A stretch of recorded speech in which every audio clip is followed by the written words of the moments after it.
Olá, tudo bem? Conforme tem sido uma tradição do programa Cidade Real, que é feito de tradições e, evidentemente, as tradições jamais decepcionam, temos tratado, especialmente neste mês de outubro, que se encerrou na semana passada, daquela questão, daquele tema que por mais vezes abordamos ao longo destes quase 17 anos de existência do programa Cidade Real, qual seja a educação, sob várias vertentes. Uma vez que, conforme sempre insisto em esclarecer, assim como educação, saúde, segurança e transporte coletivo, a própria educação também é tratada, e assim deveria ser, como serviço público essencial. Mas, por vezes, me parece que essa questão não tem a devida relevância que deveria ter. Talvez somente sendo item preponderante de pauta nos anos eleitorais, ou seja, a cada 2 anos. E desta forma, o nosso país como um todo não evolui como deveria evoluir significativamente para poder alcançar as mudanças que necessita, que são inadiáveis, como alguns outros países já nos ensinam. Portanto, prestamos desta maneira uma homenagem simbólica a todos os servidores da educação no mês de outubro. Entretanto, não satisfeito, encerraremos esta grade de edições com um ilustríssimo professor, escritor, conferencista e ex-secretário municipal de educação, que faz parte do seleto grupo de produção do programa Cidade Real, que novamente vai nos oferecer uma verdadeira aula. Assim como tivemos a oportunidade de encerrar essa série com o professor Jorge Luiz Ribeiro de Carvalho, depois conversamos e entrevistamos a querida e atenciosa professora Caroline Klein, secretária municipal de educação. Na sequência, tivemos a oportunidade de estar com os professores Ricardo Lengruber e Marcelo Verli, também ex-secretários municipais de educação. E fechando essa série com tapete vermelho, teremos uma edição absolutamente especial, fechando essa grade de temas que trata dessa temática que me é muito sensível, uma vez que tenho admiração eterna por todos os professores e professoras, mesmo aqueles ou aquelas que não estiveram na minha trajetória de formação acadêmica. Conforme disse, teremos a oportunidade de assistir uma verdadeira aula e, sobretudo, aprender. Aqui, Zuri Maurer, na edição de número 919 do programa Cidade Real, que tem operação técnica sem dor, hein? Da querida, atenciosa e criativa Luana Nogueira, também carinhosamente conhecida como a nossa genial Luluzinha, neste dia 3 de novembro de 2025.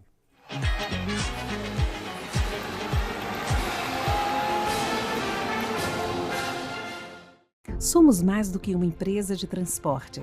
Somos parte da história da cidade.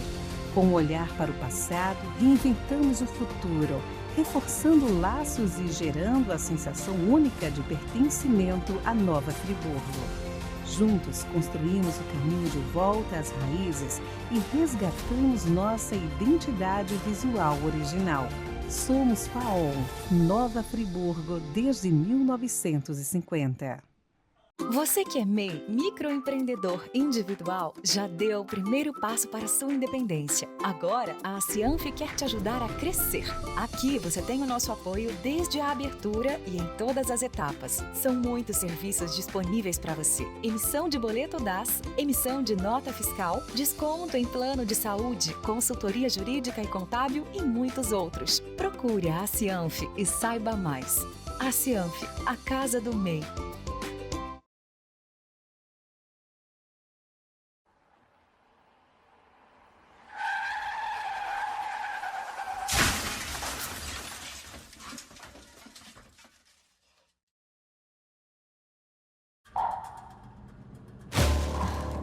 Fernando, cadê você? Onde é que eu tô? Moça, desculpa aí, você morreu, velho. Como assim? Eu acabei de casar. Ô, Fernando, cadê você? O Fernando, ele bebeu e dirigiu. Claro, nosso casamento. Fernando, cadê você? O Fernando sobreviveu. Ela vai morrer daqui uns anos, de culpa. Se beber, não dirija. Viva o trânsito com educação e respeito.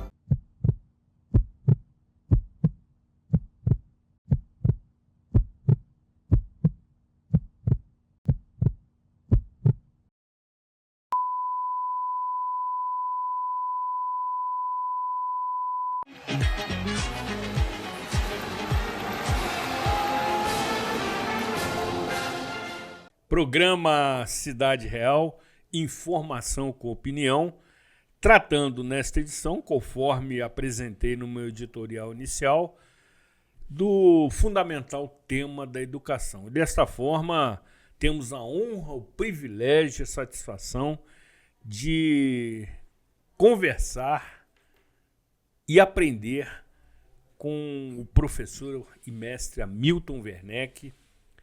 Seja muito bem-vindo, caríssimo amigo. É uma satisfação tê-lo conosco novamente. Agradecemos sensibilizado a sua deferência e a sua presença nesta edição especialíssima do programa Cidade Real. Muito obrigado pelo convite. Não posso dizer que estou novamente em casa, porque estou na casa, inclusive participando com a coluna Opinião. Exatamente. Deste programa. E hoje, para não chover no molhado, nem fazer mais do mesmo, não temos coluna Opinião. Exatamente. Porque o programa já é uma opinião. Vai ser uma opinião de 60 minutos. Exatamente. Você dizia aí que teremos uma aula. O que é uma boa aula? Uma boa aula é uma boa conversa. Sem dúvida. Porque uma aula, sendo uma boa conversa, ela consegue diálogo. O professor fala, o aluno pergunta. E aqui nós entramos logo de início numa coisa bastante interessante. A escola ensina a dar resposta, mas a escola não ensina a fazer pergunta. Eu tratei disso com você quando você fazia o programa no antigo estúdio e ainda em outro endereço. Já há alguns anos, foi antes da pandemia. Sim. Mas eu pretendo abordar com você hoje 3 situações que as escolas precisariam se preocupar.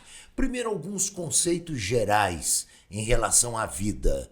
A vida, a filosofia de vida, a questão social, política, econômica, pedagógica. Grandes linhas, grandes critérios. A segunda parte, eu vou me ater a um trabalho de um prêmio Nobel de Economia, que cunhou exatamente a expressão sociedade do desespero. E a terceira, também muito ligada à escola, com a necessidade da escola se adaptar rapidamente, é a geração Z. Então, por parte, começamos com esses princípios básicos. Isto posto, queremos ouvi-lo. Pois não. Primeira coisa, a escola precisaria analisar, debater, discutir com os seus alunos um tópico: realidade supera a ideia. O que acontece na vida que a gente leva? Acontece que as pessoas têm uma ideia, colocam em prática, mas não analisam a realidade. As coisas não se encaixam. Aí vem o velho ditado: a teoria na prática é diferente. Exatamente. Não é. A teoria, para ser teoria, ela tem que ser exatamente aquilo que acontece na prática. Ah, mas o que é o teórico? Pois o teórico, se eu tomar como base o conceito grego de teórico, teórico, Zuri, é aquele que vê. Então, na realidade, os nossos povos originários, quando viram as caravelas de Cabral, eles não entenderam nada. Eles não conheciam aquilo. No inconsciente deles não existia aquela imagem, nem aquelas pessoas vestidas daquela maneira. Então, por que eles não viram? Eles não viram porque, de fato, eles não eram teóricos daquilo. Mais tarde, eles começaram a identificar o português, que era muita gente chamada de Pedro, eles chamavam de Pero, e por aí a coisa foi. Mas é muito importante que a escola mostre em todas as disciplinas que uma coisa é ter uma ideia, outra coisa é analisar a realidade. Quando essa ideia for colocada em prática num determinado local, o que vai acontecer? Um exemplo. A Unesco, preocupada com povos da região de Bangladesh, que não tinham água potável em casa, iam ao poço da vila para apanhar a água, prometeram a eles: nós vamos trazer aqui, gratuitamente, todo um mecanismo para levar água até a casa de vocês. Vocês não terão que andar, não terão que levar utensílios na cabeça, no ombro, para transportar água para casa. E assim foi feito. Olha, nós voltaremos daqui a 6 meses.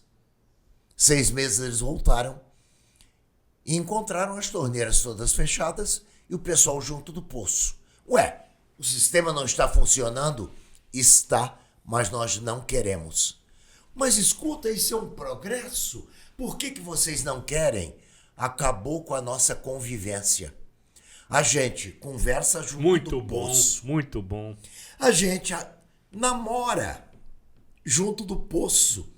A gente discute os problemas da vila em torno do poço. Quando nós começamos a apanhar água dentro de casa, nós deixamos de vir ao local onde a gente trocava ideias. Então, a ideia da água encanada é excelente? Em si, é. Sem dúvida. Agora, analise a realidade. Então, a escola precisa dessa grande visão para poder mostrar ao aluno que tudo que ele na vida estudar, na escola básica, média, superior, ele vai ter que olhar a que realidade ele vai aplicar aquele conhecimento. Não é? A segunda é a questão que hoje está muito diretamente ligada à vida brasileira, à vida social, à vida política, à vida religiosa, à vida educacional. Unidade é superior ao conflito. O sistema democrático permite exatamente isso. Sem dúvida. Contanto que as pessoas entendam que a unidade é superior ao conflito. Por exemplo, eu posso ter um colega de turma, de colégio, e pensar completamente diferente do que ele. Podemos discutir à vontade, mas a unidade que vai levar à nossa amizade é superior ao conflito das ideias. Ou deveria ser. Ou deveria ser. No caso brasileiro hoje, qual é o mal político principal nacional? É que o conflito está superando a unidade. Exatamente ao contrário. Exatamente o contrário. Em que isso afeta? Isso afeta no conceito de nação. Você passa a ter 2 nações dentro do mesmo espaço. E isso é altamente divisor. Divide as pessoas, divide os grupos. Então, a pessoa, por exemplo, uma pessoa é de uma determinada religião. Então, ele não ajuda a obra social da outra religião porque ele é contrário. Ele vive numa situação de conflito. Num certo sentido, você historicamente entende. Por exemplo, final do século XIX é quando os protestantes começam a chegar ao Brasil. Poderiam dizer, não, mas o pastor São Herbron e os luteranos alemães chegaram a Nova Friburgo em 1824. Sim, mas era um grupo muito pequeno. As principais missões protestantes chegaram com os presbiterianos no final do século, que tinham escolas organizadas dentro da visão da escola americana, high school, com professor residente. Então você chega em cidades na Bahia, onde houve missão presbiteriana, Uruguaiana, no Rio Grande do Sul, onde houve missão presbiteriana, você encontra uma estrutura de escola muito semelhante ao Colégio Nova Friburgo, da Fundação Getúlio Vargas, que foi erguido com a mesma ideia de uma escola, de uma high school, com professor residente. Então, o que acontece? As pessoas que chegaram ao Brasil com outra ideia religiosa encontraram um país onde a religião católica era de uma predominância enorme. As leis civis seguiam o direito canônico. Um advogado, se a nossa querida debatedora estivesse aqui, ela iria concordar. O Código Civil brasileiro é primo irmão do direito canônico. Eu ainda me lembro de uma frase de um bispo que estava num voo entre Brasília e Rio de Janeiro. E houve uma grande turbulência. E ele me disse, se o avião tivesse caído, eu certamente não estaria aqui. Teria morrido. Mas teria morrido também o Nelson Carneiro, que estava propondo a lei do divórcio. Eu disse, o senhor está enganado. O Nelson Carneiro estava propondo, mas eles iam substituir o relator e a lei iria passar. Então, no Brasil funcionava um direito civil que determinava se uma coisa era crime ou não, conforme o que rezava o direito canônico. Então, houve um grande conflito superior à unidade. Em Nova Friburgo, e eu vivi muito isso, quem de fato trouxe a possibilidade da unidade? Duas pessoas. Do lado luterano, o pastor Schlup, e do lado católico, do bispo Clemente Snart. Então, os dois se entendendo, as coisas funcionavam muito melhor. Acabou aquilo que havia no meu tempo de menino estudando o curso básico em Friburgo. Na praça onde hoje é a rodoviária, colocavam-se dois palanques. Num palanque, um sacerdote que trabalhava no Colégio Anchieta e no outro palanque, um pastor protestante para discutir religião. Alunos e fiéis das duas igrejas, cada um fazia a torcida, como se fosse um comício. Isso nunca levou à unidade, nunca levou ao ecumenismo, levou ao conflito e ao aumento de conflito. A terceira é a questão do tempo. O tempo é superior ao espaço. E muitas vezes as pessoas querem hoje, com guerras, com conflitos, etc., ocupar espaço. Mas certos espaços ocupados rapidamente têm uma reação contrária e eles são expulsos de lá. Então, as ocupações, até para domínio de uma região sobre outra, elas levam tempo. E é preciso observar que o tempo tem que ser respeitado. Há coisas que podem ser feitas num determinado tempo, outras noutro tempo. E o livro do Eclesiastes diz muito bem isso. Há tempo para plantar e há tempo para colher. E o conceito grego de tempo é triplo. É o cronos. É o que está ali. A nossa querida Luluzinha, exatamente, ela coloca o cronômetro. E a gente observa que já se passaram 20 minutos. Então, cada um tem que ser ágil na maneira de apresentar esta conversa. Mas o tempo é o cronos, é o cronômetro. Esse é o mais simples que o grego trabalha. Mas existe o Kairós. Que tempo é o Kairós? É um tempo dilatado. A primavera é Kairós, demora 3 meses. O namoro e o noivado deveriam ser Kairós. Deveriam. Mas há controvérsias. Há controvérsias. Muitas vezes você tem o Cronos, o Kairós e o terceiro tempo, tudo em 24 horas. Exatamente. Não é? E o terceiro tempo grego, que poucas pessoas falam dele, é o Aion. O Aion, o grego considerava um tempo praticamente eterno. É o tempo dos deuses. Então é diferente do Kairós. A gestação é Kairós. Kairós, exatamente. A primavera é Kairós. O tempo do ensino básico é Kairós, mesmo que ele seja encurtado por um curso específico. E o Cronos, que é esse nosso dia a dia. Mas dar atenção ao tempo.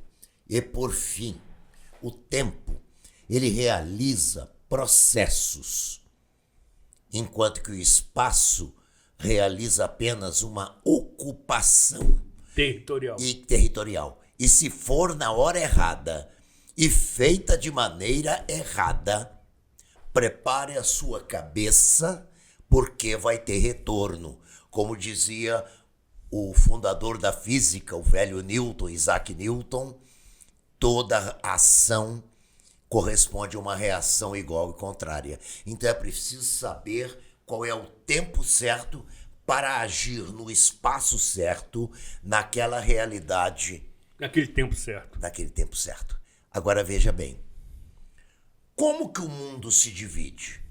O mundo oriental é tipicamente realidade, o todo é superior à parte, o tempo superior ao espaço e a unidade superior ao conflito. Isso o lado oriental. O lado oriental. O lado ocidental é o contrário. Exatamente. Ele trabalha a ocupação do espaço, ele trabalha o conflito, ele dá prioridade à parte sobre o todo e à ideia sobre o tempo. Então o que acontece? Ele acha que a pessoa vai comprar por impulso. Então ontem eu entrei numa lanchonete e padaria em Nova Friburgo, na rua Moisés Amério. Só não posso fazer a propaganda. Entrei, andei uns 10 metros e chamei o gerente. Falei, eu queria falar uma coisa com você que eu acho que é um bom feedback. O seu pessoal está passando por treinamento? Alguma coisa de Senac, Sebrae, alguma coisa assim? Está não com eles, mas nós estamos treinando a nossa equipe. Eu falei, porque eu entro aqui muitas vezes. E hoje eu entrei e num espaço menor do que 10 metros, eles me deram boa noite, 2 pessoas diferentes. Alguma coisa está mudando aqui. Sem dúvida, sem dúvida. Então, a visão do oriental é fidelizar o cliente. E aqui nesse ponto, vale, sem entrar no pormenor do momento, gente, a polícia está fidelizando menos do que o bandido. O bandido fideliza mais. Sem dúvida. Então, o bandido trabalha em rede, enquanto que o sistema de segurança tenta ainda, os mais atrasados, trabalhar em linha. Em linha você pega um peixe de cada vez, a rede pega muito. Então, você precisa de estrutura, agir no tempo certo, agir com a ideia certa. Isso significa inteligência. Não a inteligência de tirar boa nota na escola, mas capaz de estabelecer uma estratégia. Isso a escola precisa passar para os Agora, alunos. mestre, me permitindo interromper a sua aula, como transferir esses ensinamentos para os alunos se temos, conforme os especialistas dizem, salas de aula do século XIX, professores do século XX e alunos do século XXI? Isso será mais forte quando eu trabalhar a geração Z, que seria o meu terceiro tópico. Mas eu posso adiantar para você e aliviar o terceiro tópico. Ótimo. Fizeram uma reforma do ensino médio. ela está com quantidade maior de disciplinas do que antes da reforma que eu peguei, a primeira reforma que eu peguei de 1961. A 4.024. A Lei 4.024/61 reduziu as disciplinas a um número inferior do que fizeram agora. No Congresso Nacional, se você for pesquisar, existem propostas para mais de 180 disciplinas diferentes. 180! Cada visão que um deputado tem, ele quer transformar aquilo numa disciplina. Eu pergunto a você, para que você precisa criar uma disciplina específica sobre ecologia quando a biologia e a geografia tratam do mesmo assunto? Sem dúvida. É questão de visão aberta para uma biogeografia, ou para uma geobiologia, ou para uma geohistória. Então, no momento em que o mundo, para resolver os problemas, traz para a mesa todas as coordenadas, existem pessoas que querem trabalhar no modelo do século XVI, cartesiano, dividindo tudo. E a pessoa não aprende nem física, nem português, nada disso. Então, para você mudar isso, você precisa imediatamente trabalhar a formação continuada dos professores nessa linha. Segundo, fortemente protestar contra esse acúmulo de disciplinas que não tem sentido. Acaba o aluno... Concordo plenamente. O aluno não aprende nada. Olha, veja bem. Em 1598, os jesuítas publicaram um compêndio sobre educação. Se você abrir esse compêndio sobre educação, tem lá um conselho que é do Inácio Loyola. Não é o muito saber que vale. O que vale é saber em profundidade. A escola como está não sabe nada em profundidade. Então, quando você sabe alguma coisa em profundidade, você aprendeu a pesquisar uma situação diferente e mergulhar nessa profundidade. Aí você me pergunta, como é que você sabe de tanta coisa? Porque criei no período de professor de ensino básico e médio uma quantidade difícil de enumerar de pessoas amigas. Eu hoje recebi 2 contribuições. Uma do Ricardo Rafael Bonandi Aguiar, engenheiro. Grande companheiro, grande colega engenheiro. Grande colega engenheiro. Sem dúvida. E outro do Ricardo Lontra. O Lontra me passou um texto sobre uma professora arrumando as suas coisas. No último dia de aula, ela iria se aposentar.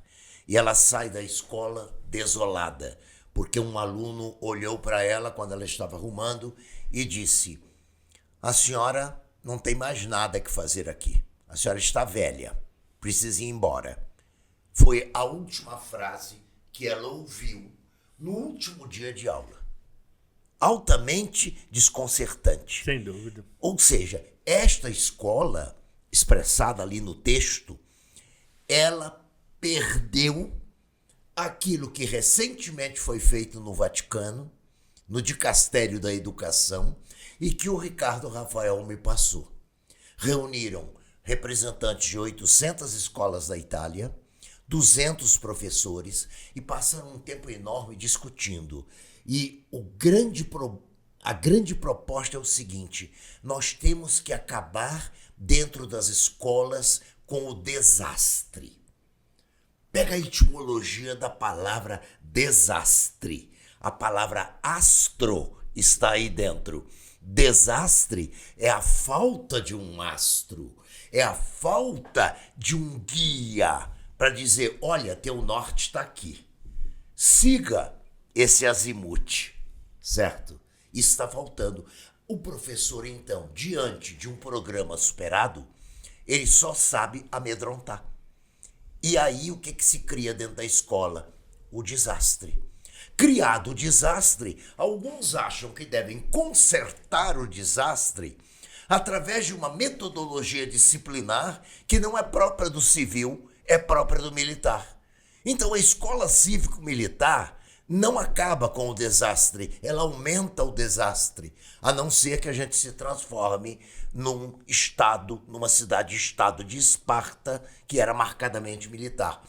A disciplina militar é certa para o quartel. A disciplina conventual é certa para o convento. Zuri, telespectador, telespectadora, onde está a disciplina do civil, para formar o civil? Você me avisou pelo zap. Vamos começar a gravação às 15 horas. Exatamente. Às 15 horas eu cheguei aqui trazendo um presente para você, que depois você vai exatamente mostrar este chapéu que eu trouxe da cidade de Balsas, no Maranhão. Exatamente. E enquanto você discorre sobre esse mimo, a nossa atenta e eficiente Luluzinha está fazendo um take da Exatamente. aba do chapéu, mostrando ali, evidentemente, um telefone celular para contato Não sei se é para ganhar outro chapéu ou do fabricante para ou do fazer fabricante, encomendas mas eu estou da fazendo cidade de Balsas, de do Balsas, Maranhão. que é uma cidade sensacional. de altíssimo progresso. Uma coisa que me chamou a atenção, uma construção monumental. Por acaso eu encontrei com um funcionário que estava identificado pela camiseta Pelo com o nome da uniforme. empresa, pelo uniforme. E eu perguntei, o que é aquilo? Ele disse, produção de etanol dos eucaliptos. E o investimento, aquele que você viu, é inicial. O investimento inicial em Balsas, naquele empreendimento, 3 bilhões de reais. Fantástico. Então você vê coisas Brasil afora que você não tem como desacreditar do progresso imediato, do salto imediato que o país pode dar. Você vê que o país recebeu tarifaço do Trump e por 2 meses seguidos, mesmo diminuindo a exportação para os Estados Unidos, a balança comercial cresceu. Por quê? Porque exporta para o mundo Sem todo. dúvida. Agora, concluindo a sua linha de raciocínio acerca da disciplina civil. Uma vez que você falou da militar, da conventual, que se aplica aos conventos, mas você também estava abordando aquela Exato. relacionada à sociedade civil. Exato. Você combinou comigo, eu aceitei vir ao programa, você definiu 15 horas eu estava aqui.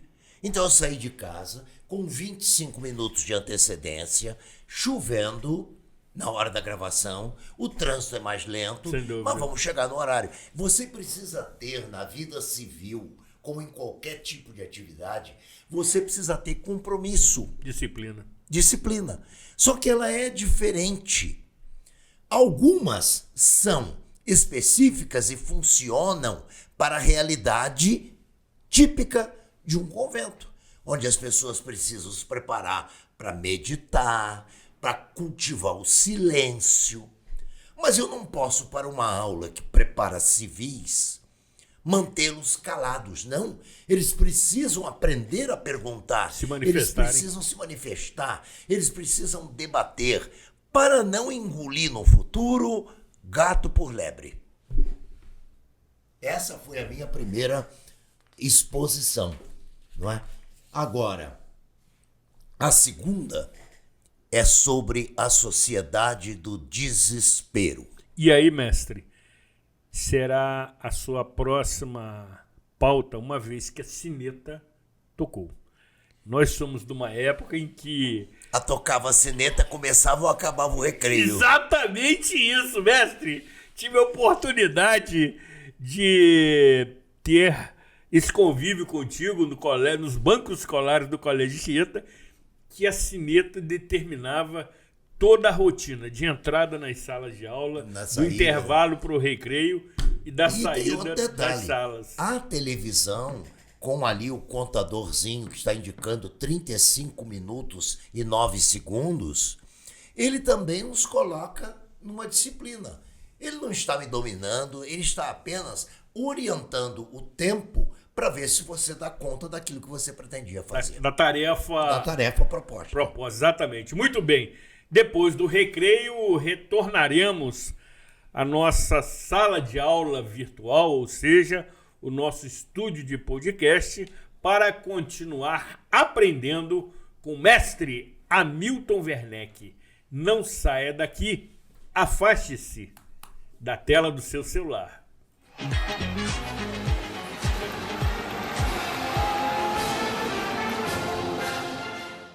Somos mais do que uma empresa de transporte. Somos parte da história da cidade. Com um olhar para o passado, reinventamos o futuro, reforçando laços e gerando a sensação única de pertencimento à Nova Friburgo. Juntos construímos o caminho de volta às raízes e resgatamos nossa identidade visual original. Somos FAON, Nova Friburgo desde 1950. Você que é MEI, microempreendedor individual, já deu o primeiro passo para a sua independência. Agora, a Cianf quer te ajudar a crescer.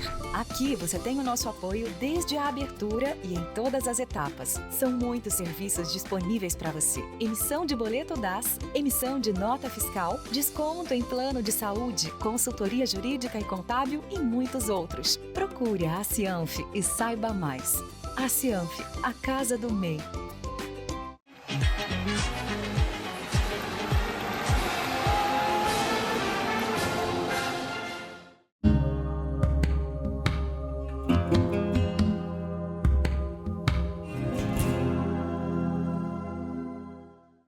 Você já se perguntou por que algumas pessoas explodem de raiva, aparentemente do nada?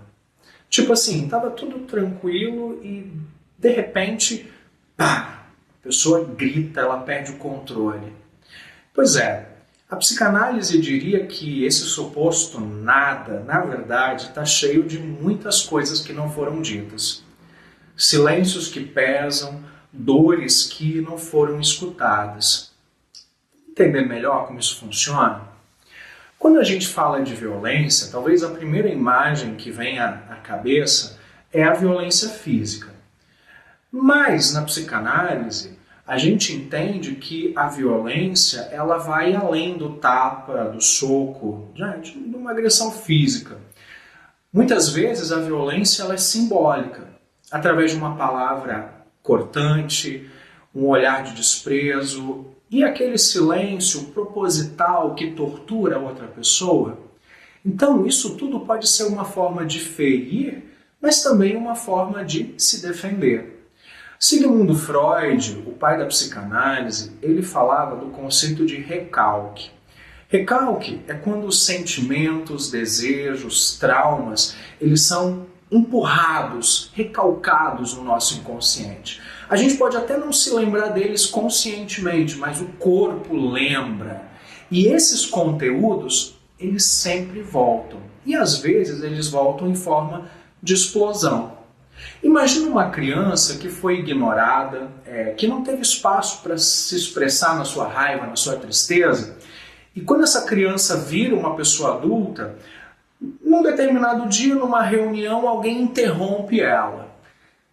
E aí, ela é como que catapultada lá para a infância, ela volta a sentir aquele desprezo e reage com agressividade.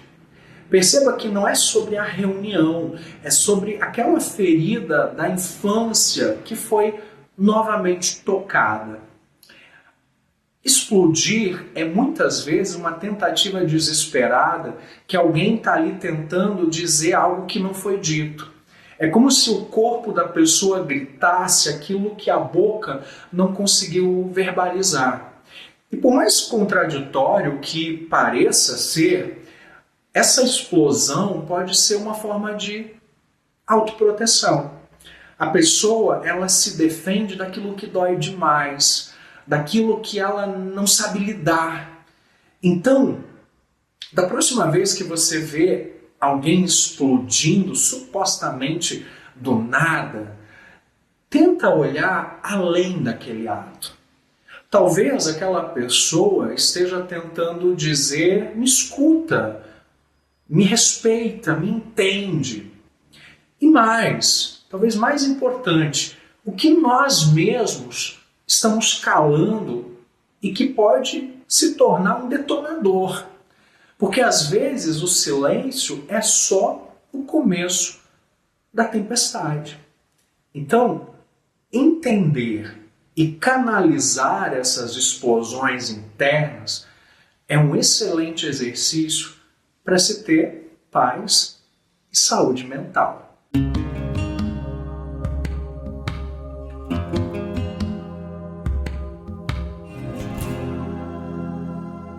O quadro Saúde Mental, conforme você já sabe, tem autoria intelectual do psicanalista, teólogo e balsâmico pastor luterano Gerson Acker, que aqui semanalmente desfila o seu talento, oferecendo oportunas reflexões para a sua melhor saúde mental. Até porque você sabe também que aquilo que a mente não trata, o corpo transforma em doença. Gratidão, meu grande fraterno amigo, pastor Gerson Acker. Isto posto, queremos continuar com a nossa aula. O pastor Gerson foi brilhante na apresentação dele e me deixa a dica para tratar a sociedade do desespero, porque a sociedade do desespero é uma sociedade recalcada. Foi muito bem apresentado e eu acho que é um quadro que faz bem psicologicamente às pessoas. Sem dúvida. Mas antes de entrar na sociedade do desespero, eu queria dar uma pequena nota. Por favor. Ontem foi sepultado no Rio de Janeiro o senhor Enéas Jacome, aposentado do Banco do Brasil, trabalhou na carteira agrícola em Nova Friburgo muitos anos. Foi no apartamento dele, no edifício dos bancários, que na madrugada eu vi Neil Armstrong colocar o pé na lua. Um grande amigo que sou também de todos os filhos, da sua nora Lulude. Então é um momento ao mesmo tempo de tristeza e ao mesmo tempo de comemoração, de uma busca de uma vida eterna que ele realmente merece, pela dedicação que ele tinha, não só aos seus colegas de banco, mas à sua família, ao edifício em que era constantemente síndico e também à cidade de Friburgo. Na catástrofe de 2011, ele não se conteve. Ele pegou o Toyota dele, subiu a serra para ver como é que estava Friburgo. Enéas, que Deus te acolha. Acompanhamos os seus votos, mestre. Pois bem, Angus Deaton é um prêmio Nobel de Economia e que cunhou exatamente essa expressão, sociedade do desespero. Ele diz o seguinte: o que é a sociedade do desespero? Para a qual a escola tem que estar atenta, porque ela está dentro de todas as nossas cidades. A sociedade do desespero corresponde àquela sociedade onde você observa um americano médio, entre 18 e 50 anos, que está colocado em termos salariais entre os 5% dos mais ricos do mundo, e está frustrado, está aborrecido, se sente o pior do mundo. Por quê? Porque ele está vivendo em 2025 com o carro de 2024. Então ele está desesperado para trabalhar, para poder ter mais algum dinheiro e comprar o carro do ano e mostrar para as pessoas o carro do ano. O que isso acontece? Isso traz um desastre para a sociedade, que se reflete da seguinte maneira: o americano de 18 a 50 anos está morrendo em quantidade percentual maior do que a pessoa que habita Bangladesh e tem entre 18 e 50 anos. A mortalidade infantil de Bangladesh é enorme, então a mortalidade geral em Bangladesh é muito menor que a americana. Mas entre 18 e 50 anos, a sociedade do desespero mata mais nos Estados Unidos do que em Bangladesh. E o que causa esse desespero? O desespero causa uma busca. Primeiro, depressão. Depressão que puxa alcoolismo em escala avançada. Daí para as drogas e daí para o suicídio. Então, é uma sociedade que, estando desesperada, procura a morte, porque não aguenta conviver com a falta que ele criou como necessária para a vida dele. E nesse sentido, o habitante de Bangladesh está menos desesperado, não tem, mas está se contentando com aquilo que tem. E o outro, mesmo estando entre os 5% mais ricos do planeta, ele está frustrado, ele está recalcado, porque ele não consegue ter aquilo que ele colocou para ter na vida dele como sinal do seu status. Ou que a sociedade exige. Que a sociedade exige. Isso é uma coisa grave e evidente. Ele se sente, mesmo estando entre esses 5%, ele se sente numa desigualdade econômica com aqueles que estão acima dele. Ele se sente num trabalho precário porque está ganhando um pouco menos de dólares do que o seu vizinho. Ele tem uma crise de coesão social. Ele não consegue manter a unidade, ele só vive o conflito. E isso o leva à morte. Sem dúvida. A escola, evidentemente, precisa observar essa situação esses sintomas para mostrar ao aluno que ele tem que questionar. Tem que questionar a sociedade, questionar o consumismo, questionar se ele está comprando uma coisa necessária ou não. Um dia antes desta gravação, eu fui a uma loja em Friburgo comprar uma calça. E fui com um blazer de cor preta. Para quê? Para comprar uma calça de cor preta com o tom o mais próximo do blazer. O blazer tem 13 anos. Sensacional. É verdade que a minha análise de ancestralidade genética apresentou 9% da minha genética é do Oriente Médio. Portanto, eu tenho muito de árabe, muito de palestino. Não é? Até uns amigos meus libaneses disseram, a gente desconfiava, mas não tinha a prova. Não é? Que não está no sobrenome, mas está na genética. Sim. E eu fui comprar uma calça, parece piada, é um absurdo. Uma pessoa que poderia comprar um terno vai comprar uma calça porque o paletó está bom. Para que eu tenho que me desfazer do paletó? Sem dúvida. Se eu só preciso de uma calça. Sem dúvida. É isso que a gente precisa ensinar. Não é pandurismo, não é nada disso. É apenas você saber lidar com a própria economia doméstica. É racionalidade. Racionalizar. E finalmente eu disse a você que trabalharia a geração Z. Exatamente. A geração Z, ela é muito diferente e precisa ser compreendida. E aqui eu digo o seguinte, fazendo diretamente uma propaganda. Quem tiver tempo, passe no salão térreo da Energisa, na Praça Getúlio Vargas, e visite as exposições que estão lá. Sobretudo a exposição da estilista Maria Laura. Maria Laura é a típica geração Z, altamente capacitada em arte, desenho, costura. Como ela se veste, como ela se apresenta. Não percam. Querem conhecer alguma coisa diferente? Visitem esta exposição. Visitei ontem e fiquei encantado. É tudo feito dentro de uma gratuidade, tudo dentro de uma colaboração, promovendo pessoas com alto talento. A escola de hoje não está preparada para atender Maria Laura. Não está preparada. Não está.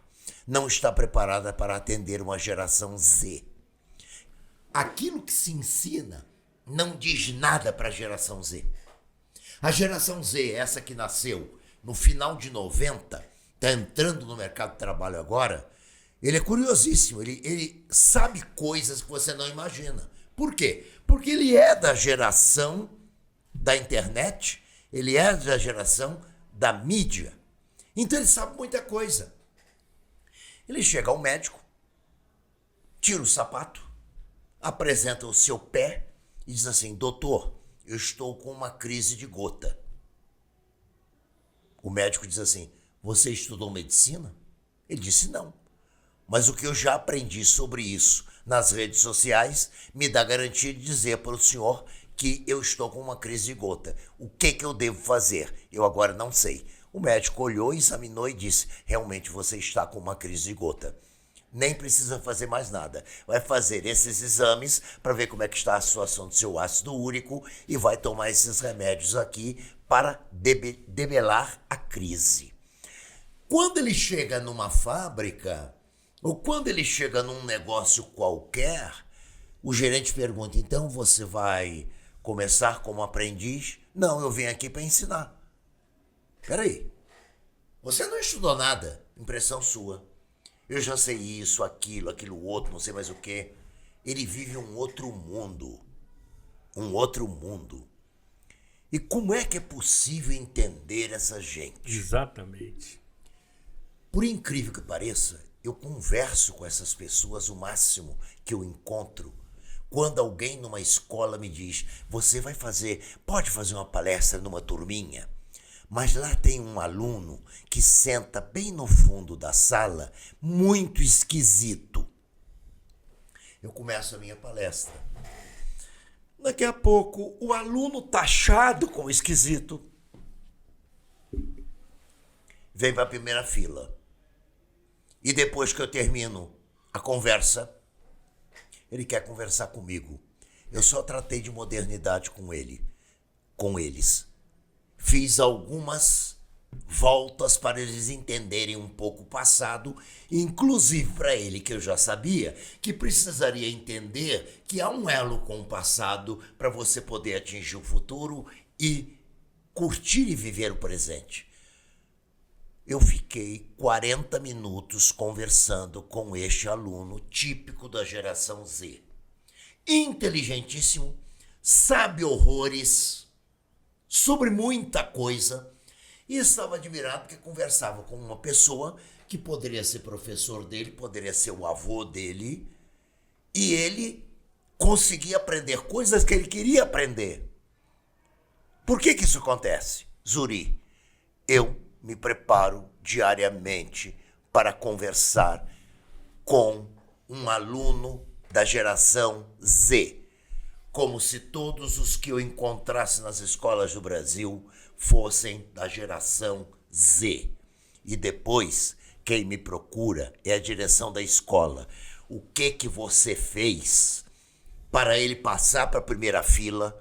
Em nenhuma aula ele faz isso. E por que ele ficou conversando com você por 40 minutos? Eu falei: modernize o seu pessoal. Faça com que o seu pessoal entenda aquilo que está no filme Adolescência. Entenda um incel, entenda um red pill, entenda um blue pill, entenda a linguagem dele, fale a linguagem dele. E depois você mostra um caminho, que não pode ser o caminho que eu mostrei para você há alguns anos atrás no ensino básico e médio. Tem que ser diferente. Então, quando às vezes, totalmente diferente. Quando você diz assim: o professor Hamilton é professor raiz.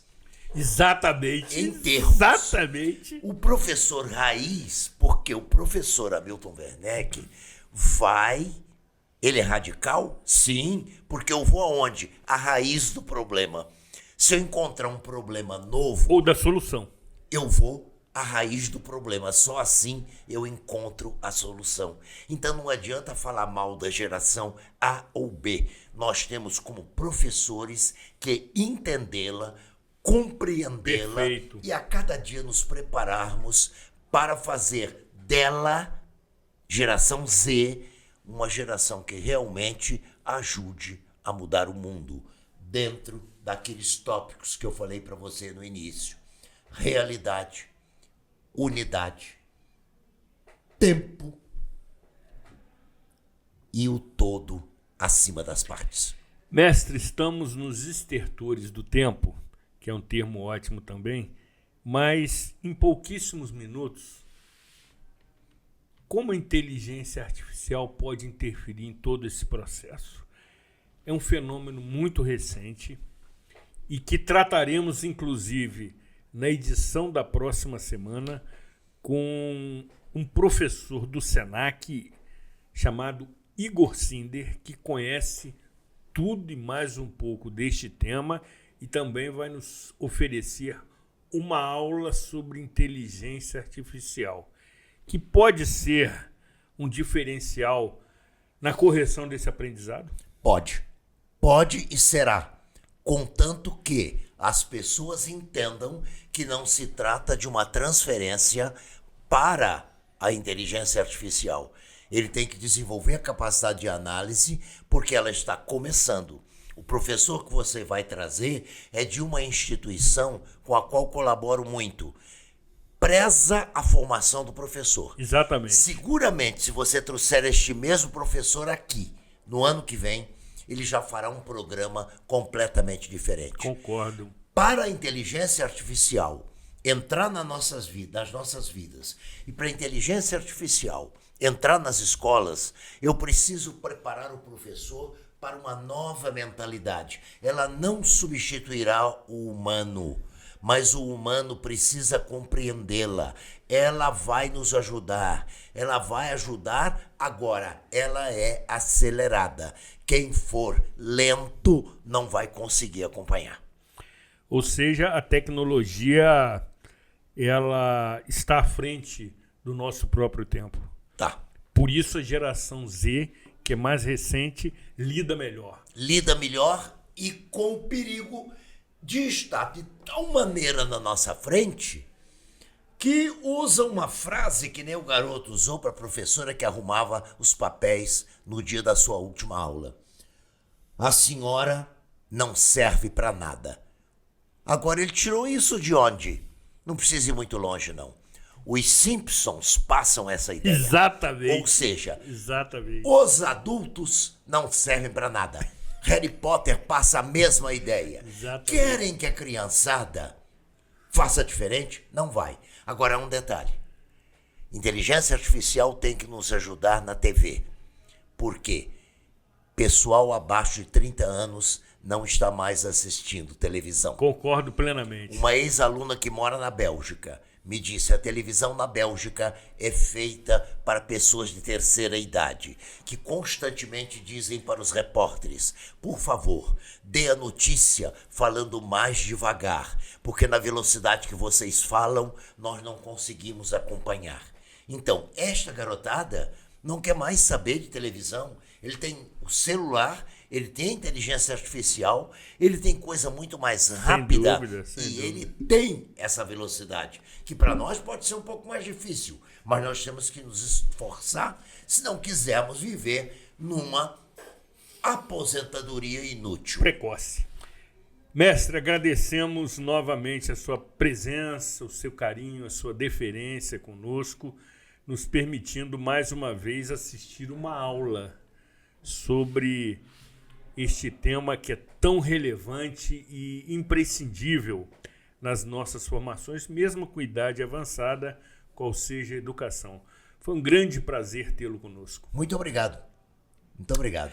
Eu preciso encerrar antes, ressaltando para você, conforme você pode observar na tela do nosso monitor, uma alusão e um incentivo à campanha do Novembro Azul, que tem por finalidade estimular você, telespectador, a buscar regularmente o seu médico para promover os exames necessários de forma a detectar a possibilidade de um câncer de próstata. E isso deve ser feito a partir dos 40 anos, até porque se esta questão for identificada com a devida antecedência, existe a probabilidade de cura em 90% dos casos, segundo a Sociedade Médica. Portanto, procure seu médico, procure se consultar, se avaliar.